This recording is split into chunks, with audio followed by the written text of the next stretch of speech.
Hello and welcome to the Hibs Observer. I'm Patrick McPartlin. I'm joined, as always, by Liam Bryce, here to take a look back at Hibernian's 0-0 draw with Dundee at Easter Road earlier this afternoon.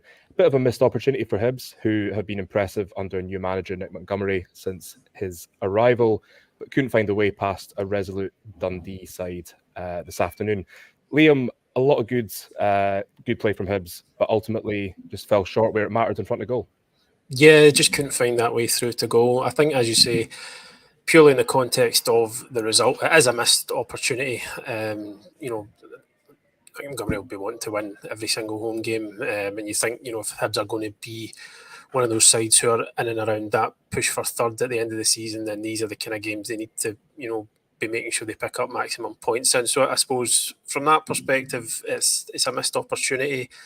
But I think, if, drilling down into the performance, I think there was still a lot to be kind of satisfied with for Hibs fans. I think, as you say, and as Nick Montgomery himself said in the post-match press conference, a lot of the stats were still positive. They had a lot of shots on goal. Hibs, I think it was maybe 23-9 on target. Maybe give or take one or so either way. They get into the Dundee box quite a lot. They dominated possession. And I don't think they created, too many, glaring, clear-cut chances, but I still think there was more than enough created to win the game. So I think it's just it feels like one of those days where it didn't fall at the crucial moment. Maybe you could argue that they need to sort of add a sort of more ruthless streak to really to bury teams, even if it is not, even if it's just half chances, developing that kind of killer instinct to put teams away. But I think, a lot of the signs were still fairly positive in terms of it wasn't, one of those goalless draws where, it feels like, the team were kind of, stumbling around in the dark as to how they were going about it and how they were trying to break Dundee down. You could still see the sort of patterns of play, the sort of identity, if you like, that the manager's trying to instill on the team. There were still good performances within it, I feel. We'll probably kind of touch on individuals a wee bit later.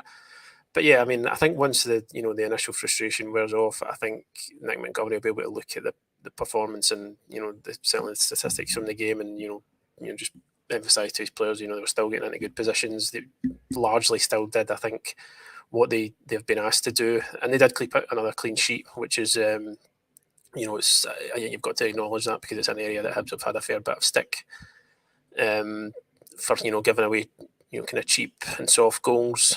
So there's that positive to take from it. So it's just a kind of one of those afternoons. It could have gone either way because Dundee did have a few chances themselves, but I don't think there would be anything to be particularly alarmed about and not getting the job done. Yeah, I mean, you can look at the fact that it's coming at the end of a long week that's had 2 games already in it. I think Wednesday night probably would have taken quite a bit out of the players just in terms of trying to break down that St Mirren team and having to sort of go again in the second half after being frustrated in the first half. And again, we look at the positives, we look at the individual performances. You could argue that it's the unbeaten run continues. Hibs are still without defeat under Nick Montgomery, which I think, as you touched upon with clean sheets and just the performances in the early part of the season, it's certainly a step up from what we saw at the start of the campaign, where Hibs were maybe scoring goals but not keeping them out at the other ends. That 3-2 defeat by Livingston at home, 3-2 defeat by St Mirren at home, and obviously the defeat away to Motherwell. So, as you say, there are certainly positives to be taken. It feels a little bit like, I think the players certainly talked when they were playing in Europe, that sort of going from a midweek game to then a weekend game to another midweek game was maybe taking a toll. And I just wonder if maybe that's come back a little bit. There's some players who've played the bulk of all 3 games inside 7 days. And I think, you could see at times today that some of the players were a little bit leggy. It was a little bit disjointed. Certain things didn't come off that maybe might have come off on Wednesday. But I think it's Nick Montgomery mentioned this afterwards as well, that, the fans did sort of stay and applaud the players after the performance. And, I mean, another day they could probably have had 3 or 4. Trevor Carson was in good form for Dundee. There was some, as we mentioned, some resolute defending from the visiting defence. And, you could usually rely on the likes of Martin Boyle from 12 yards, but that chance at the end, which he sent wide of the post, and just a lot of chances from set pieces, headers over the bar, headers just wide or whatever. I mean, there's going to be games like this, but I wonder if there's an argument to be made that Hibs potentially might have lost that game earlier this season, or perhaps last season, where they seemed sort of less well equipped to deal with teams like Dundee, perhaps. Yeah, I think no, I definitely agree with you there. Another iteration of this Hibs team might have kind of thrown that away, and I think you need to acknowledge the fact as well that Dundee did play well, and they seem to be. I know they're newly promoted. They've been a bit of a yo-yo club over the past few years, but I think this looks like potentially a better Dundee side than others that have come up from the Championship or whatever over the past couple of years. They defended well. I think Tony Docherty's had them sort of well organised. They'd maybe looked at, to an extent, maybe at what St Mirren did with that kind of out of possession. They were playing that back five. They were trying to just deny as much space as possible for the Hibs front four. Maybe tried to press them a bit higher than St Mirren did, but they've got kind of good players in amongst that as well. I thought the young lad Owen Beck at left back was very good, and then I think crucially the Malachy Boateng in front of the back five as well. I've seen him play for Queen's Park a few times last season. He's a good player. He does that sort of screening role really well, and I think particularly in the first half they made it difficult for Hibs to get the ball into the front four players, and because I don't think it was for lack of, like Montgomery said, this himself, he couldn't fault the effort and the attitude. I think there was a lot of movement at the top end of the pitch to try and find space. It was just kind of very hard to come by. Whereas I think contrast that to the first half against St Mirren, there was a wee bit of a disconnect, I felt, between the midfield and the front line. They were awful far apart at times. I think here you could see guys like Boyle dropping in, Adam Lafondra, he's obviously very good at that. I think that's something he certainly tries to bring. So they were, it wasn't for lack of trying. I think they came up against a Dundee side who were very well organised, who worked extremely hard as well. And I think you need to, you can talk about, Hibs not taking full advantage of some of the chances, but I think you do have to credit Dundee as well. They came with a game plan, and they stuck to it. And I think you need to acknowledge that, as well, as disappointing as it is to see those chances going begging. Yeah, I mean, certainly you look at, I think, some of the 0-0 results that Hibs had under Sean Maloney. It was a very different story this time around. It wasn't a case of failing to score because chances weren't created. It was, chance after chance was created, not just in the second half like we saw on Wednesday night, but in the first half as well. And Hibs are still a work in progress, I think it would be fair to say. I think Nick Montgomery would certainly be of a mind to agree with that he is still relatively new into the job, and I think perhaps the first few results being as positive as they were, you maybe have some fans thinking like nobody has a right to win every game, but maybe from what they've seen, they're almost sort of expecting there to be, the goals that come with a good performance like that. But you're always going to get games like this. Tony Docherty was in the stands on Wednesday night. He'll have seen how Hibs played against St Mirren, how St Mirren played against Hibs, and he'll have been able to see things that St Mirren didn't do that he's told his side to do, and it's been successful. But I mean, one way of looking at it is there's still Hibs are still unbeaten under Nick Montgomery, and crucially ahead of big game next weekend, the Edinburgh Derby at Tynecastle. They kept a clean sheet. They didn't lose. They put in a good performance. There's quite a lot to be kind of positive about, isn't there? Yeah, I still think so. I mean, obviously it is. I think that the results are the main thing at the end of the day. But I think if you take it within the context of the 90 minutes, there's still good play. I mean, I just think maybe it is the 3 games inside of a week. I felt like they didn't just quite have that bit extra to give. You'd have maybe expected a real push in the last 10 minutes or so once into stoppage time. It was actually it was very open in those kind of latter stages. And obviously then once the chance comes and goes for Martin Boyle, you're starting to think, okay, maybe this is destined to be a stalemate. But in terms of other positives to take from it, there was still still good performances within it. And obviously you touched on Diego in a post-match piece. I'll maybe let you elaborate on that if you want. But I thought Paul Hanlon had a good game as well. Having come in, having been out of the team for a few weeks. He came in. I felt he was kind of largely solid defensively. I thought he was okay on the ball as well. I think he maybe, just in terms of in possession, he's a more natural fit for that left hand side of that left side of centre back role than Rocky Bashiri, just in terms of how he'll receive the ball and maybe try to open up the play forward. Where obviously Bashiri being a right footer, it's not quite so natural to do that. And there's a couple of times where he drove forward with the ball as well.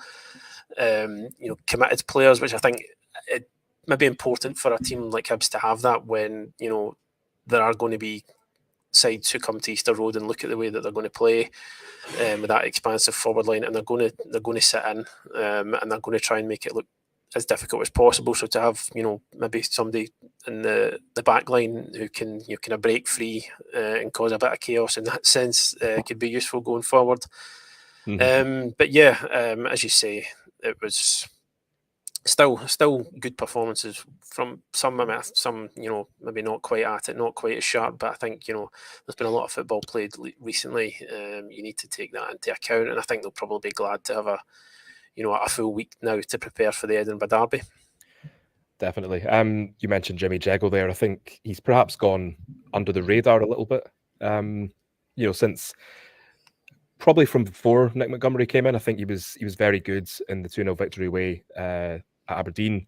I think he's been very good under Nick Montgomery, just playing that kind of spoiler role. And I mean, it's maybe not the most sort of noteworthy role in the team, but it's certainly one that is, it's needed, it's vital, and his sort of performances there have really helped Joe Newell sort of go and just really, I suppose, sort of take the game by the scruff of its neck. And in that sort of 4-4-2 that Nick Montgomery prefers, you sometimes look at the midfield and think they could get overrun today, but just a mixture of the way he's got the team playing as a whole. But certainly, I think Jeggo and Newell in those two midfield roles. I mean, you look at the options. You've got Josh Campbell and Dylan Levitt on the bench, neither of whom got on today. You've got Jake Doyle-Hayes, who you would imagine would be coming back at some point. You've got Orlando Ferrier as well. So, there are a lot of options in that midfield area, but I think at the moment, just the performances of Jeggo and Newell together and individually, I don't think you'd be changing that anytime soon unless you absolutely had to. Yeah, I think I definitely agree, because as we've seen, there's been changes across, the rest of the kind of every other area, really. There's been changes at centre back, full back. Obviously, maybe David Marshall's been a constant in goal, but there's been all sorts of changes in the forward line. But it's so far under Montgomery, it has been kind of exclusively Newell and Jeggo, and I think you touch on it there, like on paper, when Hibs are in possession, it does turn into that 4-2-4 almost. And you would think, if there was going to be an area of the park that they would potentially get exposed when the ball turns over, that it's going to be in that midfield, because you've only got kind of two in there, and not maybe you've got the two strikers up front who are maybe not as defensively minded as maybe a more attacking midfielder would be, maybe, I don't know, but we've not really seen it happen. Obviously, there's been a couple of times where it looks as if Hibs might get caught in the counter, but that can happen to any team. It's not at any point looked so far as if there's ever been a gaping hole in the middle of the park.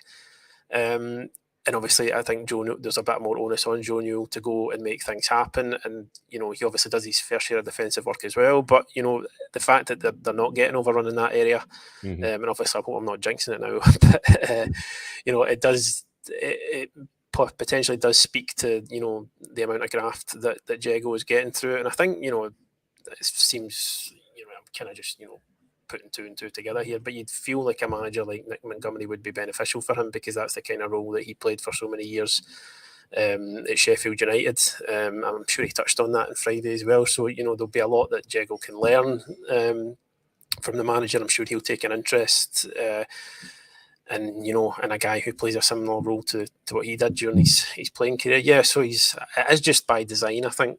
That role probably doesn't get as much credit as other positions on the park, because a lot of the work that you do there will go unnoticed. It's sort of more of the dirty work, and then when he does get the ball, it's a case of, right, give it to the guys who can who can unlock defences. So yeah, I think he's been good. He's again, he did a decent game today. I was only kind of once, I think. Remember him sort of giving the ball away poorly. There was a kind of pass inside that had a few hearts and mouths, but he was largely, as you say, I thought he was very good again.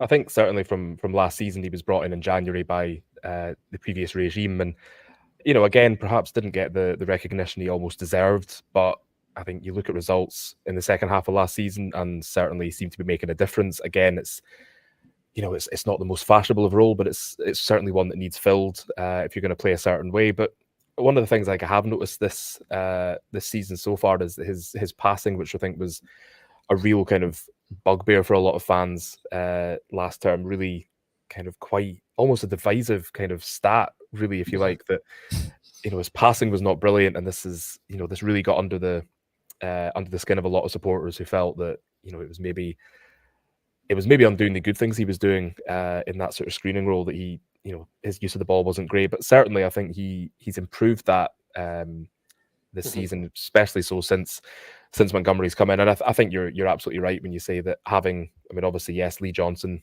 was a central midfielder during his playing career, but I think having somebody like Nick Montgomery to just sort of, sit with him and basically say, look, this is how I want you to play, this is how I want you to use the ball. I think it goes back to, we've talked about this before, it's just simplifying things. It's just sort of going back to basics, and it's just saying, you do the dirty work, you pass the ball, that's it. I'm not expecting worldies from you. I'm not expecting you to ping sort of like, diagonal cross-field passes to the right winger or whatever. And, I think he's really benefited from that.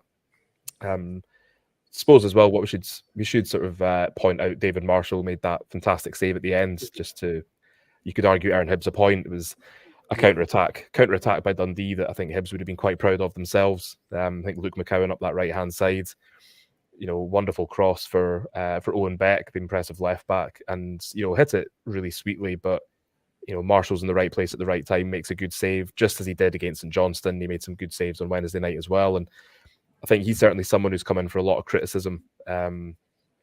Perhaps not so much this season, but certainly the sort of tail end of last season, there were a couple of avoidable goals. There were mistakes. I think he gave away a couple of penalties. So it's, I think Nick Montgomery's been very sort of effusive in his praise of the goalkeeper, and I think we are starting to see that